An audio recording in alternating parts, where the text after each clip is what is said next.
بسم الله والحمد لله والصلاة والسلام على رسول الله وعلى آله وصحبه ومن والاه، أما بعد.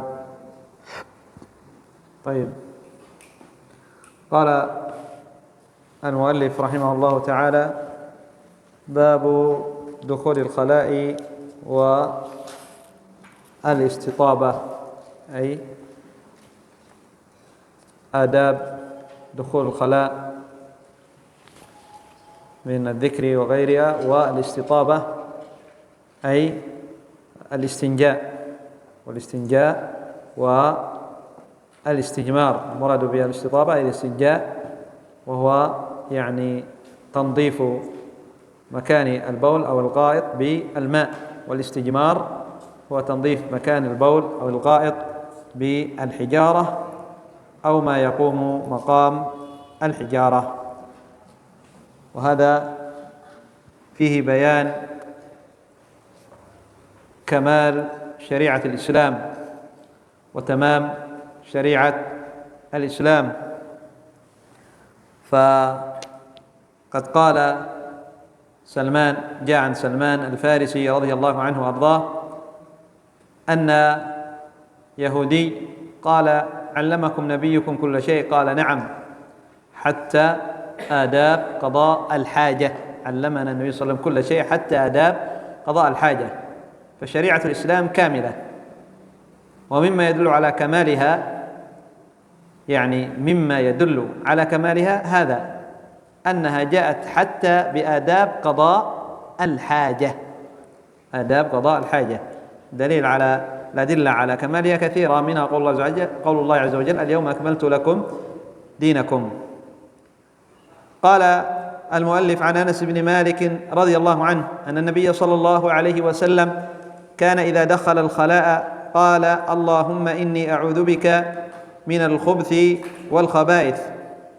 متفق عليه، رجه البخاري ومسلم. أنس ابن مالك رضي الله عنه صحابي جليل، وتشرف بخدمة النبي صلى الله عليه وسلم، فقد كان خادم للنبي صلى الله عليه وسلم، وكان عمره لما أن جاء النبي صلى الله عليه وسلم إلى المدينة 9 سنين، ما هاجر النبي صلى الله عليه وسلم إلى المدينة، فجاءت به أم أنس تدعى بأم سليم إلى النبي صلى الله عليه وسلم، فقالت: دع هذا الغلام يخدمك. فخدم النبي صلى الله عليه وسلم منذ أن أتى النبي صلى الله عليه وسلم إلى المدينة إلى أن توفي، كما قال أنس: خدمت النبي صلى الله عليه وسلم 10 سنين. وهذا الحياة، المدة التي مكث فيها النبي صلى الله عليه وسلم في المدينة 10 سنين، منذ هاجر إلى أن توفي عليه الصلاة والسلام. قال: خدمت النبي صلى الله عليه وسلم 10 سنين. وقالت له، قالت أم سليم للنبي صلى الله عليه وسلم: ادعو لخادمك، أي لأنس. فدعا له النبي صلى الله عليه وسلم بأن يكثر الله ماله وولده. فيعني قال أنس بن مالك بعد ذلك: إن مالي لكثير، وإن ولدي وولد ولدي كثير، حتى ذكر عنه أنه قال رضي الله عنه: قالت لي ابنتي دفنة، اسمها دفنة، أو أن الذين ماتوا من صلبي وصلب ولدي بلغوا 120 إلى قدوم الحجاج، بلغوا 120 الذين ماتوا، يعني الذين دفنوا، الذين ماتوا إلى بلغ، أو الذين أتوا إلى أن أتى الحجاج 120. فقيل أنه رضي الله عنه جاء من ولده من صلبه، أي ولده وولد ولده، بلغوا 100 وأكثر، وهو عمر أي طال عمره رضي الله عنه وأرضاه.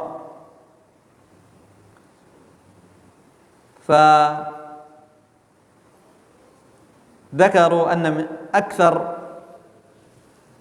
أكثر من الصحابة من له ولد أنس وأبو بكر رضي الله عنهم أجمعين، وهو آخر من مات من الصحابة أظن بالكوفة، أنس ابن مالك، فمات وعمره 103 سنين، 103 وقيل 107 سنين 107، وقيل أنقص شيء أنه مات وعمره 99 99، هذا أنقص شيء، وإلا قيل يعني اختلفوا في عمره. فيعني المهم أنه عمر، أي عمره طال رضي الله عنه وأرضاه. قال أن النبي صلى الله عليه وسلم كان إذا دخل الخلاء الذي ندعوه الآن حمام، يسمى ماذا يسمى؟ كمر مندي عندكم، أيوة. كان إذا دخل الخلاء قال، من الذي يقول؟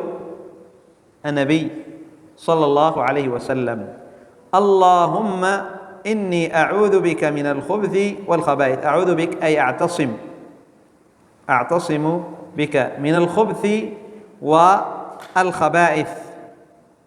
قيل من الخبث بضم الخاء والباء، وقيل من الخبث بضم الخاء وإسكان الباء. والخبث هم يعني والخبث جمع خبيث، والخبائث جمع خبيثة. والخبث هم يعني ذكران الشياطين، والخبائث إناث الشياطين. ذكران ما ذكر؟ لاكي ذكران أي رجل، لاكي. وإناث رمبوان أو ونيتا.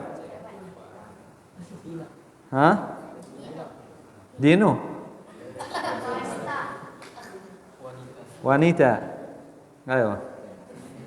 فهذا فيه دليل على أن الشياطين فيهم رجال وفيهم نساء.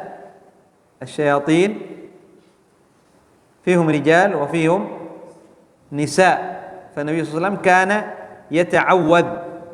وهذا فيه دليل أيضا على أن النبي صلى الله عليه وسلم بشر، يفعل ما يفعله البشر،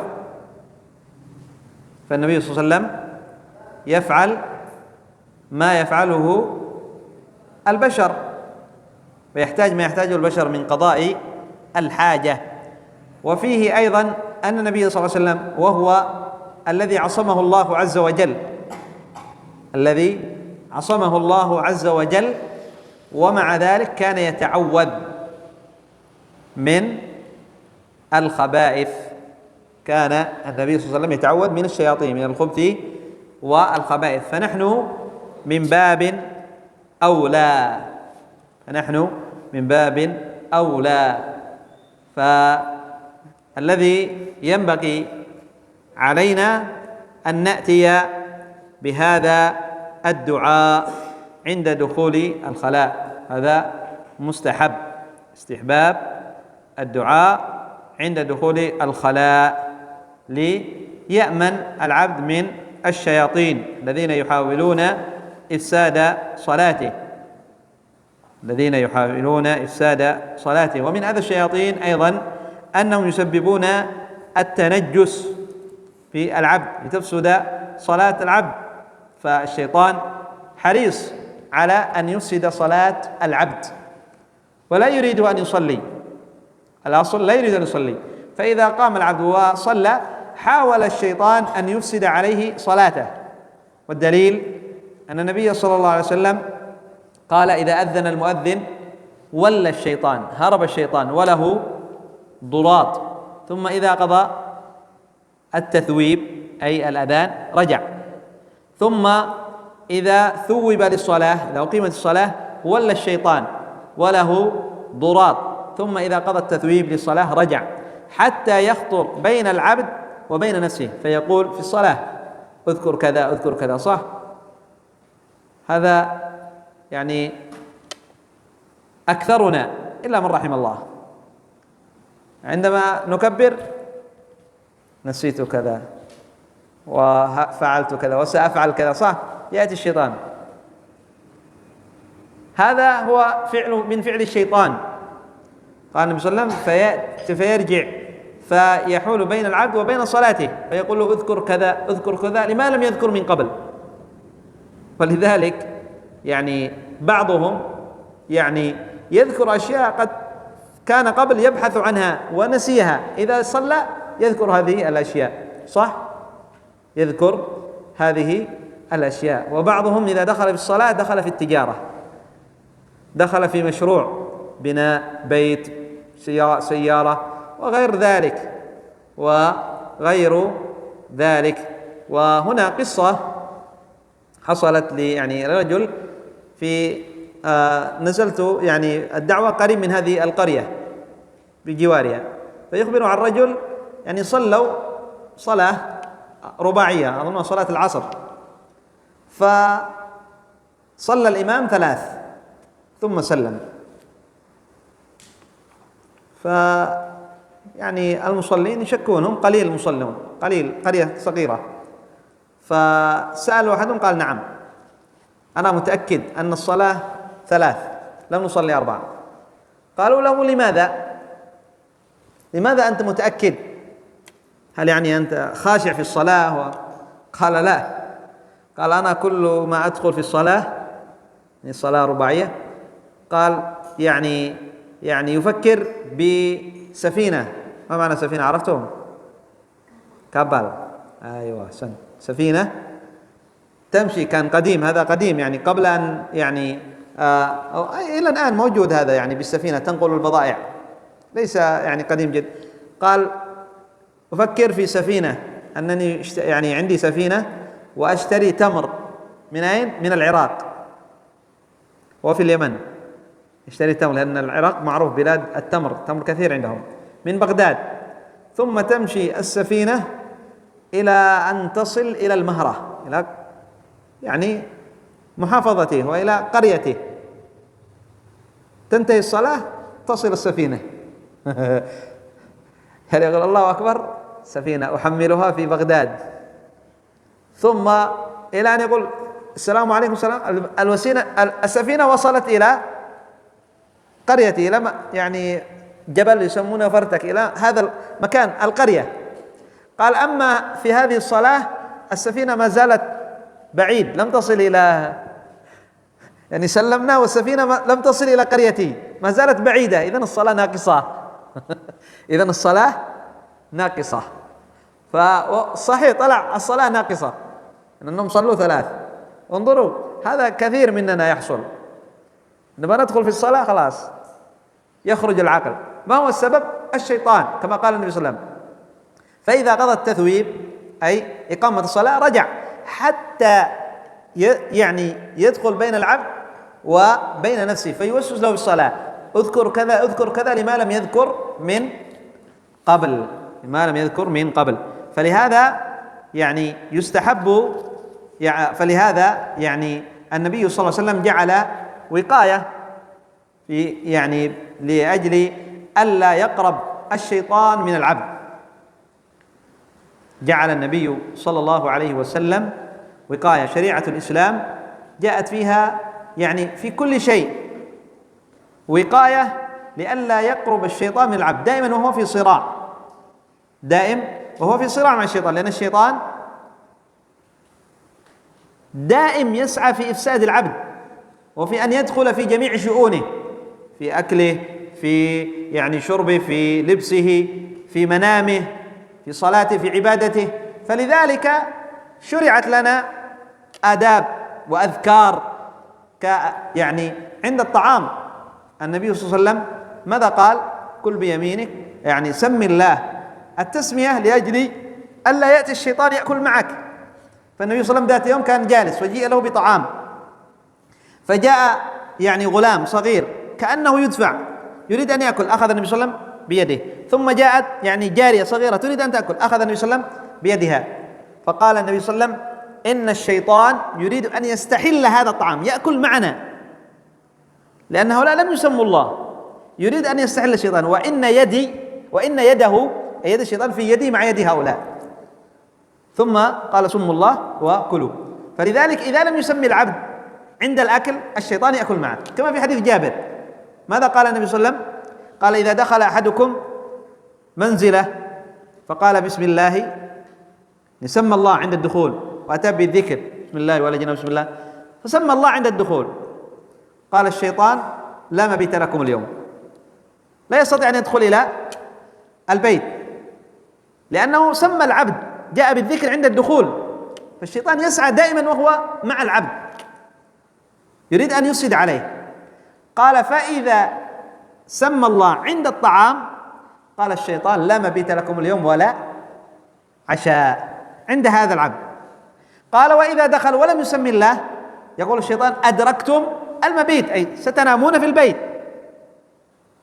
قال وإذا لم يسمي الله عند الطعام ماذا قال النبي؟ قال يقول الشيطان أدركتم المبيت والعشاء، يعني موجود الليلة ستنامون في البيت براحة وأيضا ستأكلون. ما السبب؟ أن هذا العبد لم يسمي الله. فلذلك يعني الواجب علينا أن نستحضر مثل هذه، يعني ينبغي علينا أن نستحضر مثل هذه الأذكار لأنها تقينا من الشيطان. فالشيطان حريص أن يشارك العبد في جميع أموره، لكن هناك وقاية كهذه الوقاية في مسألة دخول الخلاء، لأن الشيطان يحب مكان النجاسات ويحب مكان القاذورات، فيبقى في هذه الأماكن. لكن إذا ذكر العبد لا يستطيع أن يدخل الشيطان. اللهم إني أعوذ بك من الخبث والخبائث، يحجب الشيطان عنه ويبعد عنه الشيطان. ولذلك يقول علماء أنه إذا لم يأتي بهذا الذكر الشيطان تنظر إلى ذلك العبد، تنظر يعني إلى ذلك العبد، ولربما كما ذكر العلامة البسام وغيره أنها تسبب له النجاسة، يعني يدخل في مكان الخلاء ثم الشياطين تجعل البول يقع في ثيابه، أو القذارة النجاسة تصل إلى ثيابه، تعبث الشيطان بذلك العبد. فلذلك جعل النبي صلى الله عليه وسلم لنا وقاية من أن تؤذينا الشياطين ونحن نقضي الحاجة بهذا الدعاء، أن يقول العبد عند دخول الخلاء اللهم إني أعوذ بك من الخبث والخبائث. كما مر معنا الشيطان حريص دائم على أن يكون مع العبد، حريص دائم على أن يكون مع العبد، أن يؤذيه وأن يشاركه في جميع أموره وفي جميع شؤونه. وإذا شارك الشيطان العبد ذهبت البركة، إذا شارك الشيطان العبد في أموره ذهبت البركة، لأن الشيطان إذا شارك هناك قرينان من الشيطان ومن الملائكة للعبد. فإذا ذكر العبد ربه ابتعد عنه الشيطان وقرب إليه الملك، كان معه الملك يعينه. وإذا غفل عن ذكر الله قرب الشيطان وابتعد الملك.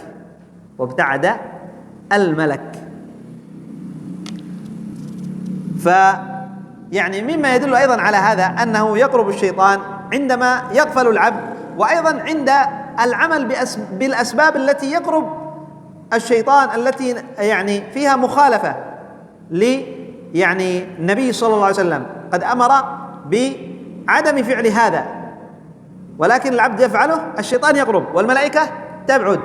مثاله الكلب في البيت، النبي صلى الله عليه وسلم يقول إن الملائكة لا تدخل بيتا فيه كلب. إذا كان موجود الكلب فالشيطان يدخل إلى هذا البيت والملائكة لا تدخل.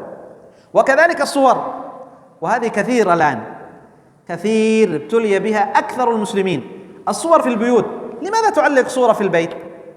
ما الفائدة من الصورة؟ ما الفائدة من الصورة؟ أليس النبي صلى الله عليه وسلم حرم هذا الفعل؟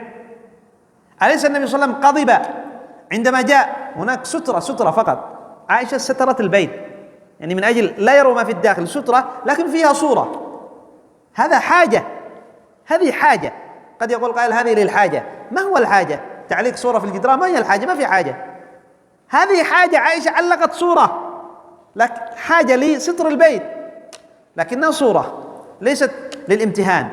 إذا كانت للامتهان كما سيأتي معنا هذا جائز، هذا لا تهان هذه الصورة لأن يدخل. ماذا فعل النبي صلى الله عليه وسلم؟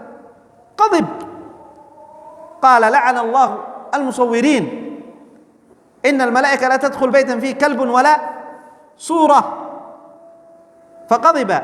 فعند ذلك عائشة مزقت هذا يعني الذي كان قطاع للبيت، مزقته للباب، مزقته وجعلته وسادة. إذا كانت الصورة في الوسادة أو في الفراش هذا لا بأس لأنها ممتهنة، في الوسادة أو في الفراش لأنه ينام فوقها، هذه ممتهنة.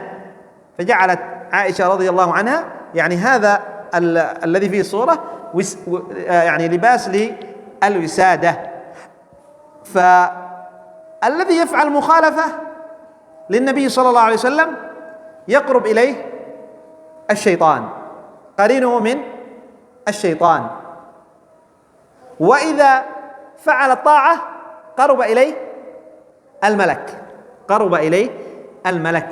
فإذا أردنا أن يعيننا الله عز وجل على فعل الطاعات نأتي بالوقاية أولا، بالوقاية. ما هي الوقاية؟ ذكر الله في كل شيء جاءت به الشريعة، نذكر الله، ودائما نحن نذكر الله، لأن الشيطان إذا ذكر الله هرب وخنس، والملك كان بجانب العبد، وإذا كان الملك بجانب العبد فإنه يحثه ويعينه على فعل الطاعات. أما إذا كان الشيطان بجنب العبد فإنه يحثه ويعينه على فعل المعاصي وعلى ترك الطاعات، وعلى ترك الطاعات. فإذا عند دخول الخلاء ما هو الدعاء؟ ما هو الدعاء؟ ماذا نقول عند دخول الخلاء؟ اللهم إني أيوة من الخبث والخبائث. ايش ما تحفظوا الدعاء؟ ما أحد يقوله. هذا الدعاء لابد أن تحفظوه. عند دخول الخلاء يقول اللهم إني أعوذ بك من الخبث والخبائث. وعند الخروج ماذا يقول؟ غفرانك. جاء من حديث عائشة رضي الله عنها وأرضاها عند الخروج من الخلاء يقول غفرانك. وجاء غير ذلك من الأدعية. طيب، من عنده سؤال؟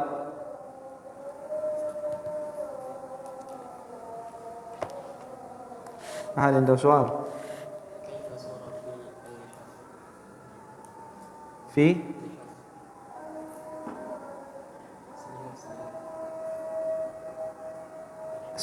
الغطاء. أيوة، إذا كان للفراش هذا شيء ممتهن، كما يعني يقول يعني العلماء استدلوا بحديث عائشة أنها جعلتها للوسادة، شيء ممتهن، شيء ممتهن، هذا يعني لا بأس. هذه الصورة شيء ممتهن، والأفضل أن يعني لا تجعل صورة، تطمس هذه الصورة، تطمس هذه الصورة. أما التعليق الصور في الجدران، وإن كانت يعني قد يقول بعضهم يعني لتصوير يعني في الكعبة أو في يعني الحرم، وتصوير ذوات الأرواح، إذا كان الرجال أو النساء تصوير هذا لا يجوز. أما إذا كانت الكعبة موجود يعني الحرم مسجد فقط بدون يعني أناس، وكذلك يعني الأماكن بدون أناس، هذا جائز، هذا جائز. أما الذي هو يعني محرم تصوير ذوات الأرواح. وقد يعني تساهلنا في هذا يعني، وتساهل المسلمون في هذا الأمر. نسأل الله أن يعفو عنا، نسأل الله أن يعفو عنا وأن يردنا إلى يعني الصواب. فمثل التصوير هذا ابتلي به أكثر المسلمين، ابتلي به أكثر المسلمين، فصار لا يعمل شيء إلا وصور. أما يعني مسألة الدعوة فهذا جائز، ما جوزه جمع من العلماء إذا كان لمصلحة الدعوة، إذا كان للمصلحة وللحاجة.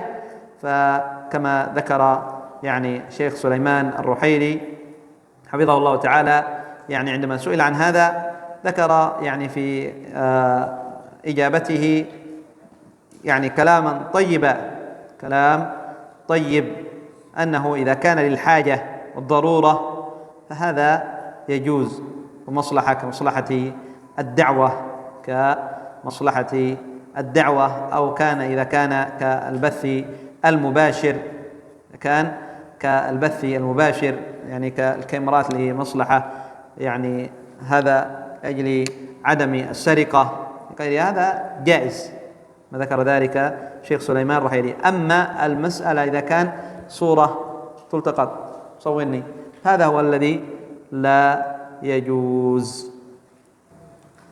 طيب نكتفي بهذا القدر هنا. سبحانك اللهم وبحمدك، أشهد أن لا إله إلا أنت، أستغفرك وأتوب إليك.